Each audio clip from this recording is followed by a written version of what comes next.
जय श्री राधे मित्रों।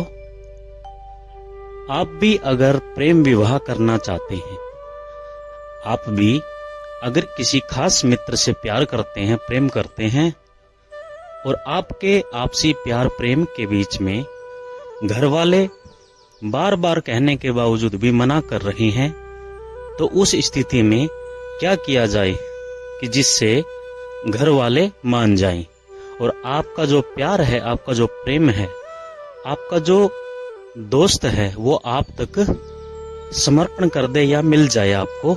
तो ऐसे इस विषय में हम आज जानेंगे।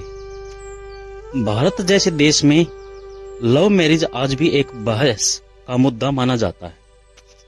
हालांकि अब बदलते समय के साथ महानगरों में लव मैरिज का चलन काफी आम हो गया है।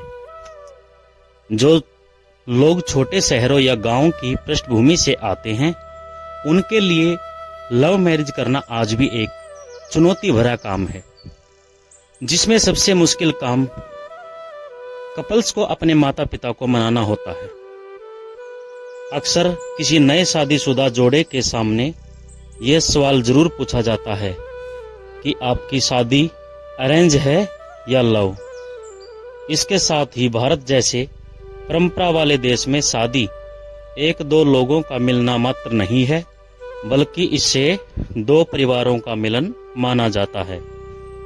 यही कारण है कि भारत में आज भी अरेंज मैरिज का चलन काफी ज्यादा है। बात जब लव मैरिज की आती है, तो ऐसे में कपल्स के लिए अपने पेरेंट्स को मनाना सबसे मुश्किल काम होता है, जिसके लिए वह क्या क्या उपाय नहीं करते।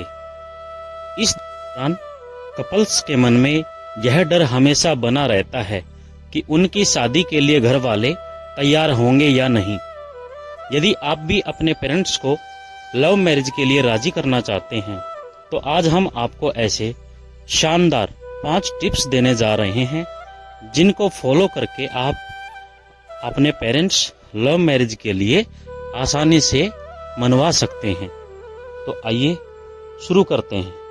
पहला टिप्स आपके लिए है कि जब भी हम अपनी बात को आगे बढ़ाएं, तो उसमें आनाकानी ना करें, खुलकर बात करें।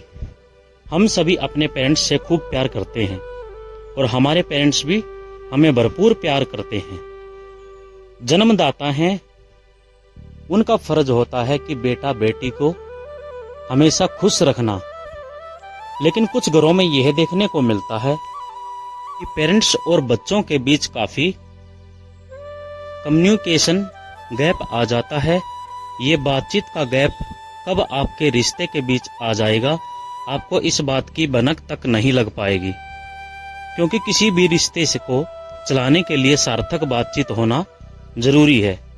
यदि आप चाहते हैं कि आपके पेरेंट्स आपकी बात सुने, तो सबसे पहले आपको उनसे बातचीत का सिलसिला शुरू करना होगा और खुल करके अपनी बातें बतानी होंगी। दूसरा टिप्स आता है कि माता पिता से किसी भी प्रकार उनका मन जीतना। शादी जैसे निर्णय के लिए जरूरी है कि घर वाले तैयार हों, लेकिन जब बात लव मैरिज की आती है, तो उनको तैयार करना थोड़ा कठिन काम लगता है। इसलिए अपनी बात को प्रभावी तरीके से दोनों के सामने रखते हुए इस बात पर हमेशा गौर करें कि आपके पक्ष में कि कभी कभी दोनों एक साथ भी राजी हो सकते हैं, लेकिन कम से कम आपको अपने पक्ष में एक को तो लाना जरूर होगा, क्योंकि आपके पक्ष में आने के बाद दूसरे को आपके पक्ष में लाना भी उनका काम हो जाएगा।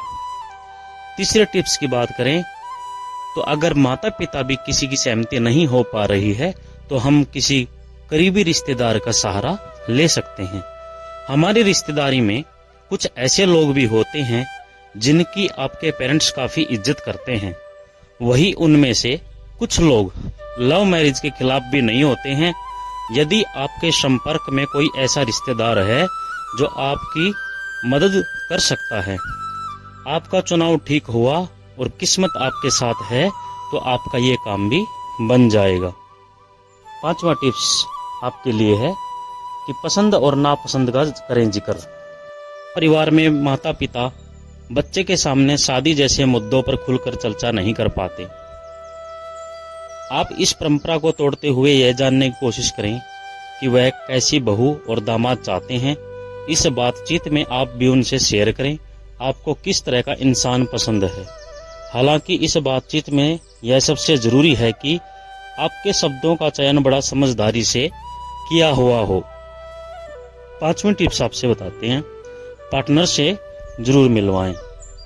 यदि आपके पेरेंट्स आपकी बात मानकर लव मैरिज के लिए तैयार हो जाते हैं तो सबसे मुश्किल काम अब शुरू होता है कि अब आपको अपने पार्टनर को पेरेंट्स से मिलवाना पड़ेगा, जो आपके बनाए हुए खेल को भी बना सकते हैं।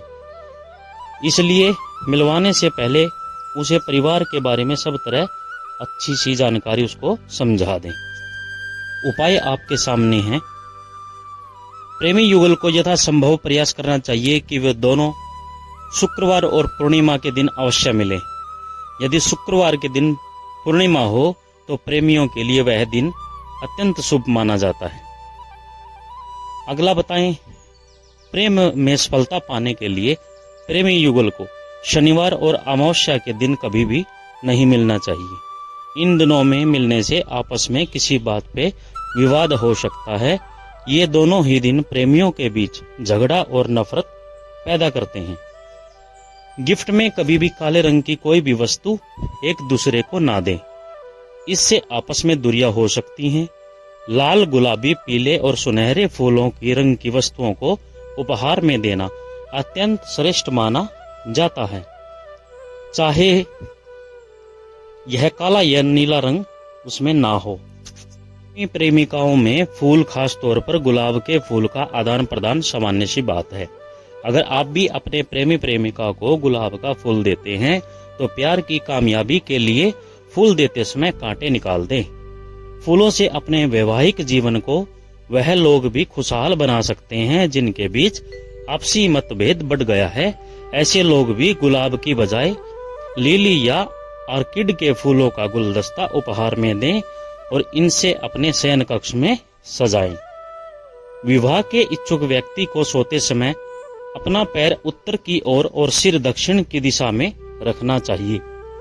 मनचाहा जीवन साथी और जल्दी विवाह के लिए कुंवारे लड़के व लड़कियों को ऐसे कमरे में सोना चाहिए जिसमें एक से अधिक दरवाजे हों। वास्तु विज्ञान के अनुसार विवाह के इच्छुक व्यक्तियों को अपने कमरे में गुलाबी, हल्का पीला, सफेद चमकीला रंग करवाना चाहिए।